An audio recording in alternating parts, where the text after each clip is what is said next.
بسم اللہ الرحمن الرحیم۔ پیاس کی شدت اور بی بی سکینہ سلام اللہ علیہا زندان کے اندھیرے میں کئی دن اور رات گزر جانے کے بعد ایک دن امام حسین کی لاڈلی سکینہ نے امام زین العابدین کے پاس جا کر سوال کیا، بھائی سجاد، آپ امام وقت ہیں اور امام وقت ہر علم سے آراستہ ہوتا ہے، میں آپ سے ایک سوال کرتی ہوں، آپ مجھے بتائیں کہ پیاس میں کتنی منزلیں ہوتی ہیں؟ جناب سکینہ کا یہ سوال سن کر جناب زینب نے تڑپ کر آگے بڑھ کر سکینہ کو گود میں اٹھایا، پیار کیا اور کہا، میری بچی تو ایسا کیوں پوچھتی ہے؟ امام سجاد علیہ السلام نے کہا، پھوپھی اماں، سکینہ نے یہ سوال اپنے وقت کے امام سے کیا ہے اور مجھ پر لازم ہے کہ میں اس کا جواب دوں۔ امام علیہ السلام نے فرمایا، بہن سکینہ، پیاس کی کل 4 منزلیں ہوتی ہیں۔ پہلی منزل وہ ہوتی ہے جب انسان اتنا پیاسا ہو کہ اسے آنکھوں سے دھواں دھواں سا دکھائی دے اور زمین و آسمان کے بیچ کوئی فرق محسوس نہ ہو۔ جناب سکینہ نے کہا، ہاں، میں نے اپنے بھائی قاسم کو بابا سے کہتے سنا تھا، چچا جان، میں اتنا پیاسا ہوں کہ مجھے زمین سے آسمان تک صرف دھواں دکھائی دیتا ہے۔ امام علیہ السلام نے پھر فرمایا،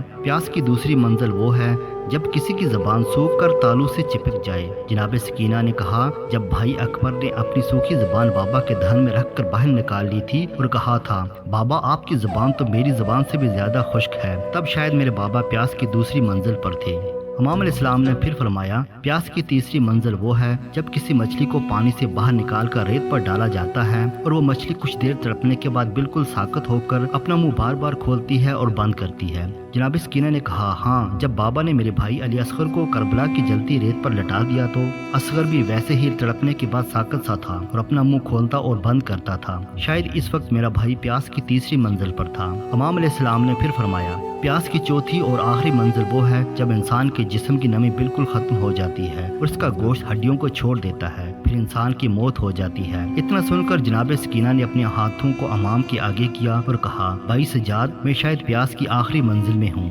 میرے جسم کے گوشت نے ہڈیوں کا ساتھ چھوڑ دیا ہے اور میں عنقریب اپنے بابا کے پاس جانے والی ہوں۔ بی بی سکینہ کے یہ الفاظ سن کر قید خانے میں کہرام برپا ہو گیا۔